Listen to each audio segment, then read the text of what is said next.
Berita mengejutkan. Menemui lampu LED solar terbaru pada tahun 2024 yang boleh menggantikan semua lampu konvensional, menerangi segala-galanya di dalam dan di luar rumah dan taman tanpa menggunakan elektrik langsung, membantu anda menjimatkan ratusan ringgit setiap bulan. Ratusan ribu orang hari ini berebut untuk membelinya. Lampu solar 300W mengandungi lebih daripada 200 mantul LED di dalamnya dengan teknologi chip LED eksklusif dari S, memberikan cahaya 3 kali lebih terang dan lebih terang daripada lampu biasa. Menggunakan tenaga daripada cahaya matahari, ia mengecas secara automatik apabila terang dan menyala apabila gelap.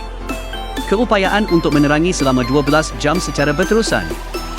Jarak pencahayaan yang luas sehingga 400 meter. Boleh dipasang di dalam dan di luar rumah, tempat letak kereta, taman, bangsal, awning, kilang besar dan kecil, kawasan yang mempunyai sedikit akses kepada elektrik, tangga untuk memenuhi semua keperluan pencahayaan.